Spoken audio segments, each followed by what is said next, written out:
ಸೇವೆಯಲ್ಲಿ, ಸಭೆಯಲ್ಲಿ, ಕರ್ತನಲ್ಲಿ ಬಲಿಲಿ ಹೋದವರು, ಕುಂದಿದವರು ಆತನ ತಂಪುಗೊಳಿಸ್ತಾನೆ, ತೃಪ್ತಿಪಡಿಸ್ತಾನೆ.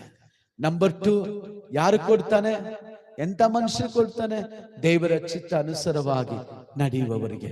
ಮೂರನೇದಾಗಿ ಯಾರು ಕೊಡ್ತಾ ಇದ್ದಾನೆ? ಆತನು ಕೊಡುವ ದೇವರು ಯಾರು ಕೊಡುತ್ತಾನೆ? ಎಂತ ಕೊಡುತ್ತಾನೆ? ಬೆಳೆಸುವವರಿಗೆ, ಫಲ ಕೊಡುವವರಿಗೆ, ಮತ್ತೆ ದೇವರಿಗೆ ಕೊಡುವವರಿಗೆ ಆತನು ಕೊಡುತ್ತಾನೆ. ನಮಗೆ ಆಶೀರ್ವಾದ ಕೊಡಬೇಕಾ? ನಮ್ಮ ಕೈಯಲ್ಲಿ ಹಣ ಕೊಡಬೇಕಾ? ಆತ್ಮ ಕೊಡಬೇಕಾ? ಆಶೀರ್ವಾದಗಳು ಕೊಡಬೇಕಾ? ಅವರಿಗೆ ಕೊಡುವವರಿಗೆ ದೇವರು ಕೊಡುತ್ತಾನೆ. ಹಲ್ಲೆಲೂಯಾ. ಎಷ್ಟು ಜನ ಸಂತೋಷವಾಗಿದ್ದೀರಾ? ಎಲ್ಲರೂ ಕೂಡ ಮೊಣಕಾಲು ಊರೋಣ, ದೇವರಿಗೆ ನಮ್ಮನ್ನು ಒಪ್ಪಿಸಿಕೊಡೋಣ. ಹಲ್ಲೆಲೂಯಾ. ನನ್ನಲ್ಲಿ ಇರುವುದಲ್ಲ ನಿನ್ನದೇ ಸ್ವಾಮಿ, ನನ್ನದು ಯಾವುದಿಲ್ಲ ಏಸಪ್ಪ, ಎಲ್ಲ ನೀನು ಕೊಟ್ಟ ಆಶೀರ್ವಾದ, ನೀನು ಕೊಟ್ಟ ಭಾಗ್ಯ, ನೀನು ಕೊಟ್ಟ ಸೌಭಾಗ್ಯ, ನೀನು ಕೊಟ್ಟ ಆಶೀರ್ವಾದ ಸ್ವಾಮಿ. ಎಲ್ಲರೂ